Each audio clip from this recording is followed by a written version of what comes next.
Welcome back to the channel, everyone. P Street Garage. A little bit of a supplemental video here today. I'm going to play a little bit with my exhaust. I am in the middle of bondo and sanding, and bondo and sanding, and bondo and sanding. So I thought I would break things up a little bit and finally tidy up this exhaust. And for my buddy Daryl, who was asking, we've been talking online a little bit.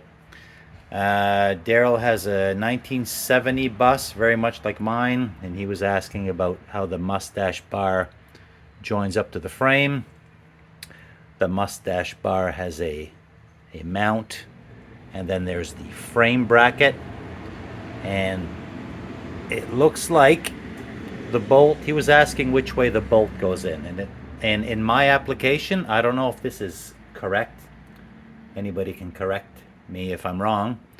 The bolt comes in from the bottom and the nut is on the top. That's how the arrangement is on my 69. All right, let's look at this exhaust. So several videos back, I ordered an exhaust for this bus. Well, what I thought was a complete exhaust with these pipes and this muffler, not realizing at the time that it did not include the other half of the muffler, which is the exhaust that comes out of the heads on the forward side. And what it was is the old heater boxes, and this is what's left of my heater boxes. I peeled off all the skins because I'm not going to have the heat from the engine going back forward for heat in the cab or that kind of thing. I don't want any of that. I've eliminated all that. All my heater tubes and that are gone. So I had used the remnants of the heater boxes, and I do have them bolted on, but they're rotted. They are rotted on the end, so they don't quite reach. So I went to my favorite store, CIP1, and I ordered the J tubes. These are called J tubes. So this is what I call the forward part of the exhaust. And it's just a simple pipe that directs the exhaust gas outside. There's no outer skin. There's no heat exchangers, nothing like that. Just the straight J tubes. And where the J tubes slide in to the other part of the exhaust are these little bushings with clamps. So like everything CIP1, I think these were only like $66. So you need $100 to get free shipping. So by the time I throw in the clamps, the two clamps, I was still a little bit shy. So I went through the catalog and I ordered some of these new the squirters for the windshield washers. I threw those in, and I threw in a shift knob because I've been without a shift knob this whole time, and it's really hard grabbing onto that. So with the shift knob, it came to just $100. So I got my free shipping, and it's all stuff I needed anyway. Let's get this on. Hopefully it fits.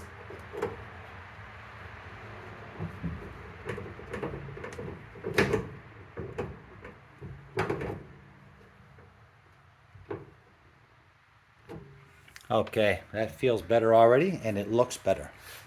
All right, now before I replace this exhaust, let's just see what this thing sounds like with only half an exhaust. And then I'll quickly throw these in and see if there's an improvement. All right, let's see what this sounds like.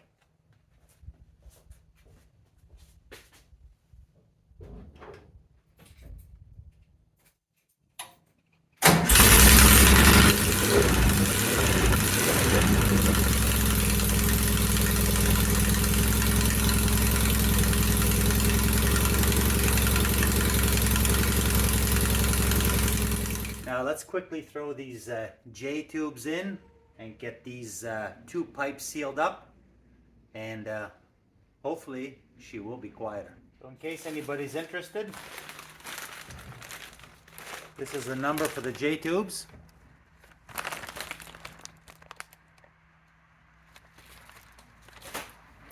That's these puppies here. And then you've got the clamps.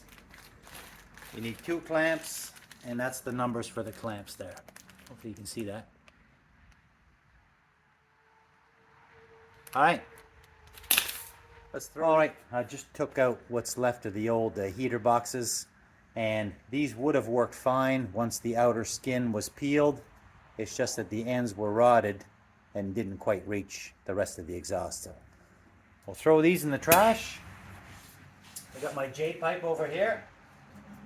So J-pipe just goes on 2 13mm nuts, and this little kit does come with new gaskets. And I just broke down this clamp arrangement here. It's got a little donut. So what I'm going to do is I'm just going to stick this donut sort of like this, and then I'm going to shove this in to the wider end of the exhaust. I've got everything loosened off here, so I got a little bit of movement. And then I'm going to clamp this on here like that, and hopefully that'll make a seal and we'll quiet this thing down. So let me quickly get these in and we'll see what this thing sounds like. All right, I got the J-tubes in with the clamps, and literally this would have been a 10-minute job if it wasn't for the fact that the bolts, the original bolts that came with the clamp, I mean, these are them, and it looks like they'd be long enough, but you just cannot compress them in place. There was no way. I tried everything. I had channel locks on there, vice grips. I had to run out to the hardware store and I bought some longer bolts. So I got these in. Fit and finish on this hardware, not really good, not really good. So when I was talking to the guy at CIP1, he had these ones. He had a cheaper set even, and he recommended against. If I had my time back, I would have asked if he had something even better, because yeah, it's pretty flimsy stuff, but it's all in together. And ironically, I started this video by talking about the mustache bar. And speaking of mustache bar, you see where the mustache bar lands, sorry, and you see where the hardware is, where this union is. I mean, you're talking, it couldn't be in a worse location. But anyway, I got it all done. I got everything snugged back up. So now let's see, and with any luck, this is going to be quieter. The whole point is to make this quiet, make it smooth. And if this is good, then we have a complete exhaust, so we got one thing checked off the list. All right, let's try this again. Okay, let's do it. So with any luck, we'll start this engine up and we'll be able to hear ourselves think.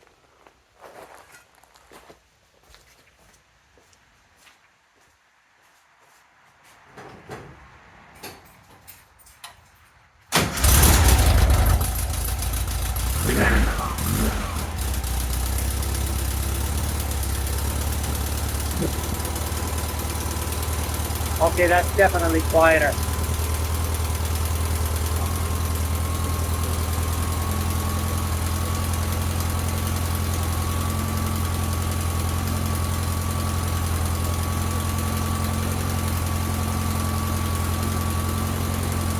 All right, guys, although those clamps are pretty cheap, I'm gonna call it a success on this one. It's definitely quieter. Yeah, very happy about that. All right. Okay, well, again, I'm very pleased with this. I'm gonna leave it here for this video. This was just a little supplemental tidy up this exhaust in between working on the body. So in upcoming episodes, I'm going to be jumping back into the bondo and the sanding, unfortunately, but it's got to be done. All right. One one more thing before my final sign off, guys. These ventilation holes, whatever you call them, I believe they're meant to feed the exhaust. If I'm not using the heater boxes and I'm not using the hot air off the engine for cabin air, what do I do with these? I believe they can be plugged. I think maybe they should be plugged in my application. And if that's the case, what do you guys recommend? Is there something available for this? All right, guys, this is it. I'm all done now. Thanks for watching. I appreciate anybody who tuned in. We'll catch you in the next one.